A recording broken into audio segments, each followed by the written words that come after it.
Bien, y como cada martes ya está con nosotros Cristian Pizarro, editor del Cuerpo de Reportajes del Mercurio. Cristian, ¿qué tal? Bienvenido a esta edición de Llegó la Hora. Hola, Cristian. Hola, ¿cómo están? Hola, Mara. Hola, José Francisco. Muy buenas tardes. Todo muy bien, Cristian, por acá. Oye, quería partir preguntándote por el tema que marcó la semana. Bueno, después fue eclipsado, pero, claro. pero conversemos sobre la cuenta pública, Cristian. ¿Cuál fue tu impresión después de escuchar al presidente?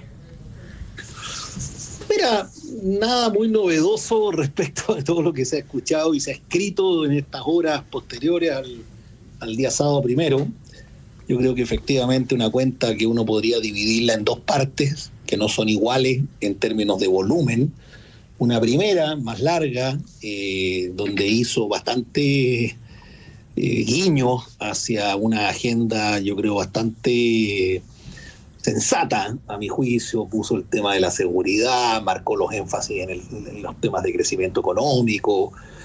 Uno podría criticar, por decirlo, algunas ciertas faltas de concreción, de anuncios más específicos, pero ya el que se haya centrado en esas materias que son ajenas a su propio programa, a su cultura política, a su agenda, creo que tiene un valor.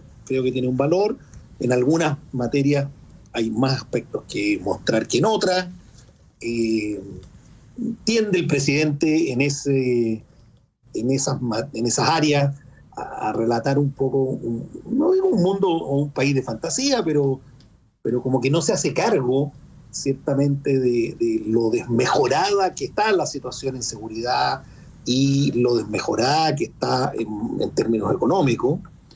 Creo que hay excesivo optimismo. Y después hay una segunda mitad, que fue más corta, si uno la midiera, pero que fue muy llamativa, en donde el presidente se jugó por aspectos que están en el centro de la agenda de su propio sector, de una izquierda más dura, como son temas valóricos, aborto y eutanasia, y también un tema que ha quedado un poquito olvidado, que es el de la famosa negociación ramal por sector productivo, que tiene también bastantes implicancias. Dicho eso, yo creo que el presidente nos notificó de manera un tanto implícita de que se entró en el periodo de campaña electoral de cara a las municipales de octubre, que él mismo yo creo que asume, no lo dice, pero del planteamiento se puede desprender de que le tiene poca fe a que salgan sus reformas llamadas, yo creo, malamente estructurales, la previsional y el pacto fiscal. No hay ambiente, y eso lo hemos venido conversando en este programa bastante nosotros, y creo que todos estos hechos que mencionamos abundan en esa misma dirección y en ese mismo sentido. Pero mucho más que eso no me parece. También destacaría el que esta cuenta, a diferencia de las últimas dos, fue la que menos rédito en adhesión ciudadana generó. El año 2022, ¿cierto? El presidente logró un alza de 10 puntos en las encuestas, que se mantuvo casi por 2 o 3 semanas. El año pasado entiendo que fueron 8 puntos, esto medido siempre dentro de los márgenes de la encuesta CADEM. Esa le duró menos, como a la semana se había diluido esa alza, pero en esta ocasión, si le hacemos caso al mismo estudio de opinión, creo que subió solo 1 punto porcentual. Entonces, algo de esta falta de credibilidad que tiene el presidente en estas materias, sobre todo en las primeras, quiero decir, le pasa la cuenta. Cristian, y en base a esta misma estrategia electoral que mencionas, distintos analistas han presentado la alternativa de que la estrategia del presidente, sobre todo con el anuncio del aborto y de la ley de aborto y eutanasia, estuviera enfocado un poco en dividir a la oposición entre los sectores más conservadores, los sectores más de centro, liberales, porque es un tema que ahí quiebra o tienen algunas diferencias, pero pareciera que ese quiebre se generó más bien dentro del oficialismo. teniendo problemas tanto con la democracia cristiana como con algunos sectores del socialismo democrático que encontraron que era un volador de luces porque simplemente era un proyecto que en el Congreso ya estaba parado.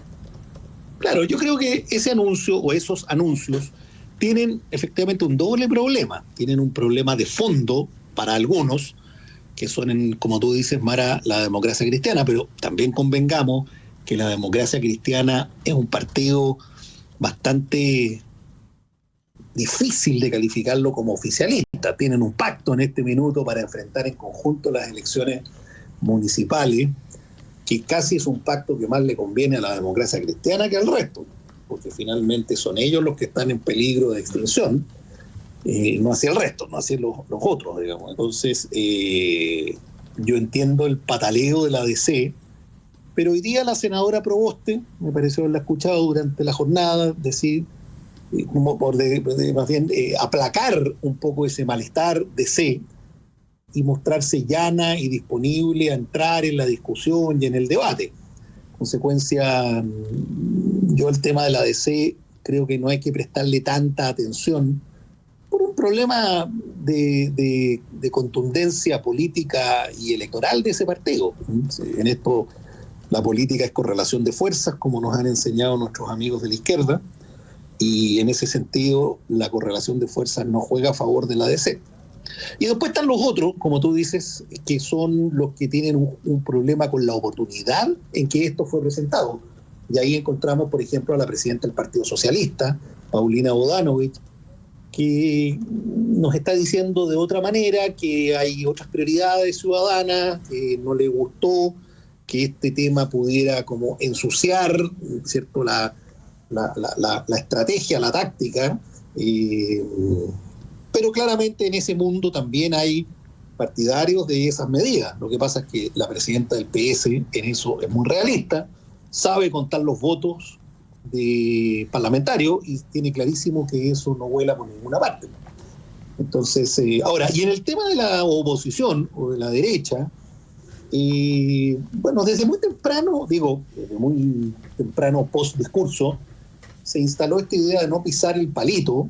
Lo dijo el diputado Chalper, lo dijo el senador Macaya, y creo que hasta ahora, al menos, me parece que eso se ha seguido al pie de la letra, y todos se han asilado detrás del argumento de que no son temas prioritarios en la agenda. Si leemos, y esto haciéndome autobombo, hay una entrevista este domingo a Juan Luis Osa en el cuerpo de reportaje del Mercurio. Por supuesto.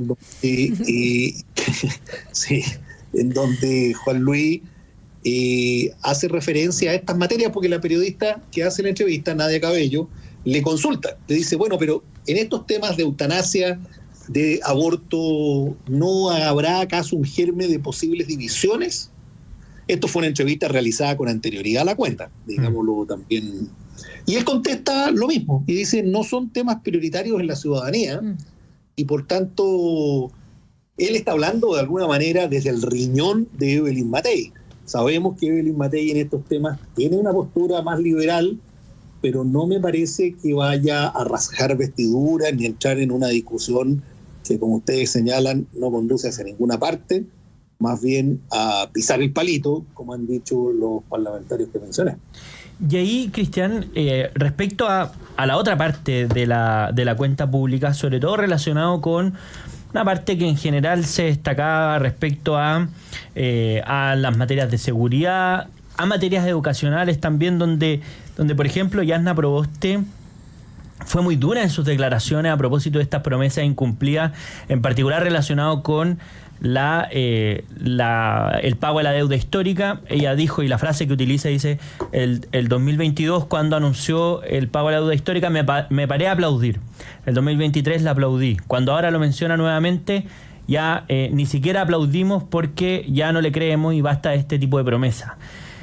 ¿Te parece que esta crítica de Yasna Proboste refleja otras voces quizás dentro del oficialismo que han salido a quizás como apoyar al gobierno o al presidente de la República con un freno de mano, quizás por una falta de conducción o descoordinación en estas materias? Mira, lo que ocurre, José Francisco, es que yo pienso que en periodo electoral como este en el que ya entramos, los políticos, los dirigentes, los parlamentarios son muy cuidadosos a la hora de endosar apoyos, porque esos apoyos se los van a cobrar, a cobrar en el corto plazo. Los políticos ya sabemos que son buenos para prometer, ofrecer, pero hay un momento en el cual esas ofertas y esas promesas corren el riesgo de ser cobradas, que es cuando se acercan las elecciones. Claro. Y en ese momento los políticos se ponen un poco más prudentes en estas materias. Y yo creo que lo que tú señalas obedece a ese motivo. En el fondo, sabemos que la senadora Proboste tiene una especial sensibilidad por los temas educacionales, es un tema que a ella le preocupa, le importa, ha trabajado en esas comisiones dentro del Senado. Pero claro, no está en condiciones de plegarse a una oferta de pago o saltar la deuda histórica cuando no sabe ella tampoco con claridad si hay agua en esa piscina, digamos. Entonces, quedan 4 meses, 5 para las elecciones. Yo dificulto que ella gire un cheque de endoso de apoyo a una iniciativa que no saben que va a terminar, porque finalmente lo que van a hacer los profesores con ella es cobrarle y decirle, mire, usted salió a aplaudir al presidente en junio y fíjese que no nos han resuelto ni nos han planteado siquiera una propuesta y estamos a, 10 de octubre, a 15 días de la elección. Entonces yo creo que esto tiene que ver fundamentalmente con eso. Ahora, lamentablemente, y lo digo de manera muy sincera, creo que al presidente le ocurre esto en muchos temas, en donde la credibilidad es la que está dañada y es la que está en entredicho y en cuestión. Los ejemplos que tú pones de la senadora Proboste y el tema de educación es solo uno. En seguridad pasa exactamente lo mismo. Yo creo que este gobierno ha hecho cosas en seguridad. Lo que pasa es que el problema de inseguridad ciudadana está muy desatado, entonces probablemente hay que hacer más de lo que se ha hecho, pero nadie podría negar de que se han hecho cosas. En materia de infraestructura, en materia legislativa. Está bien, es verdad, el gobierno dice cosas como somos el gobierno que más leyes ha aprobado. Sí, pero eso tampoco es suficiente. Pero si fuéramos más generosos, uno ve que hay un conjunto de cosas que se han hecho. El problema que esto tiene no es que no se hayan hecho, se han hecho, pero es que la gente no cree. La gente perdió la confianza porque si hay algo que los ciudadanos le pedimos a nuestras autoridades, consistencia. Y cuando la gente advierte, nosotros todos, los medios, los tomadores de decisión y el ciudadano de a pie, que sus autoridades, cualquiera sean estas, no son consistentes, no son creíbles, en un ambiente de crítica y de escepticismo frente a la política, bueno, comprendamos que lo único que se hace con esas conductas es darle la razón a aquellas personas que más critican la actividad política, a los políticos, y suma y sigue. Oye, Cristian, antes de que se nos acabe el tiempo, queríamos conversar contigo respecto a, la prisión preventiva en la cual se encuentra el alcalde Jadwe, la reacción del Partido Comunista en cuanto a acusar que esto es una persecución política, y las posturas, hemos visto que algunos del partido... que son del Partido Comunista dentro del gobierno se han un poco desmarcado de esta situación. ¿Cómo ves el estado de este tema y cómo evalúas la reacción del Partido Comunista frente a esto? Mira, yo tenía dudas de que el tribunal fuera a otorgar la prisión preventiva, porque bien sabemos que es la medida cautelar más gravosa que se puede imponer a alguien. No conocía tampoco, ya lo conozco a esta altura, pero en ese momento cuando opiné de esa forma, no conocía en detalle los cargos. Además, la audiencia de formalización se verificó la semana pasada, en sendas sesiones, y ahí pudimos escuchar, yo me di el trabajo de escuchar varias de estas, y uno se dio cuenta que la consistencia de las pruebas contra el alcalde Jadwe era bastante importante. No eran estas pruebas que muchas veces algunos con toda legitimidad pueden alegar que son muy livianas o que no están bien otorgadas. Al contrario, me pareció, yo me sorprendí en ese sentido y vi que había bastante consistencia por parte de la Fiscalía y de los querellantes, ¿cierto?, en lo que mostraron. Por lo tanto, cuando se produjo esta pausa entre viernes y lunes, yo ahí ya diría que el fin de semana me pareció, conversé con mucha gente, reporteamos el tema, que lo que se venía era inevitablemente la prisión preventiva. Ahora, la conducta del Partido Comunista no me extraña, tampoco me gusta, me parece desafiante con la institucionalidad, como lo suelen hacer, lamentablemente. Pero tiene una explicación esto que probablemente no sea muy noble, pero las cosas ocurren siempre por algo. En este caso hay que entender, ¿cierto?, una circunstancia, cual es que hacia fines de este año, en noviembre entiendo, Lautaro Carmona, el actual presidente del Partido Comunista, somete su liderazgo a consideración de las fases, ¿cierto? Hay elecciones internas dentro del PC. Lautaro Carmona representa una línea dentro del Partido Comunista, que es una línea como de la gente más adulta, de la vieja guardia, llamémosle así, que no es la línea de Marcos Barraza, no es la línea de Carol Cariola, no es la línea de Camila Vallejo. Y, en cambio, para poder mantenerse en el cargo y poder reelegirse, necesita del apoyo de la facción de Jadwe. Es decir, si el Partido Comunista, el carmonismo, digamos así en este minuto, el oficialismo dentro del PC, no toleraba y no participaba, recordémonos que Carmona estuvo parado afuera del famoso edificio de tribunales, en estas manifestaciones que ustedes mencionan, bueno, finalmente corría el riesgo de debilitar su red de apoyo, y en esa red de apoyo está la línea que representa el alcalde Jadwe. Y por tanto la requiere y la necesita, ¿cierto?, para poder mantenerse al frente del PC. Y por lo tanto lo que vimos, creo yo que es una manifestación muy elocuente de una pugna interna dentro del partido. No es una división irreconciliable, no quedamos, porque es un partido muy monolítico, pero que tiene sus propias sensibilidades, sus facciones internas, como los tienen también otros. Entonces, bueno, efectivamente escribieron el argumento de la persecución política.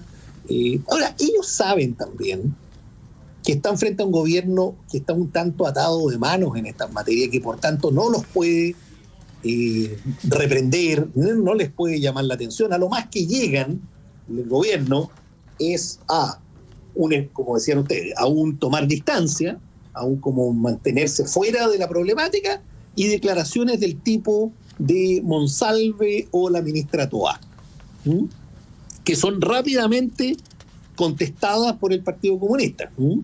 Monsalve dijo algo así como: no me parecen estas manifestaciones, no corresponden, etcétera, etcétera. Pero viene de vuelta la andanada del PC y no hay una nueva réplica de parte del gobierno, porque el PC sabe que está en ese sentido con un fuero y que puede hacer este tipo de cosas, y que el gobierno finalmente no se va a quebrar por estas divisiones. Y eso es lo que creo yo que hemos visto. Ahora, para cerrar el punto, yo me imagino que la Corte de Apelaciones, que es a donde se va a conocer del recurso de apelación por la prisión preventiva, va a ratificar lo hecho por el tribunal. Y aquí, porque efectivamente el Poder Judicial también fue desafiado en esto, claro, por estas mismas huestes comunistas. Entonces aquí hay también una señal del propio Poder Judicial para decir: míreme, un momentito, nosotros aquí no vamos a aguantar presiones que ellos pueden no haberlas sentido, pero tampoco quieren tolerar que la ciudadanía se quede con la impresión de que fueron presionados. Esa es mi impresión, mi idea. Me puedo equivocar, y mañana o cuando se conozca esto, remitirse a otro tipo de medida cautelar, pero es lo que yo creo que debiera tender a ocurrir. Bueno, vamos a ver cómo avanza eso, porque claro, sería una señal bastante potente esa respuesta de la justicia. Cristian Pizarro, editor de reportajes del Mercurio, te queremos agradecer como siempre por acompañarnos en Llegó la Hora. Muchas gracias, Cristian. A ustedes por la invitación y espero que tengan un buen retorno.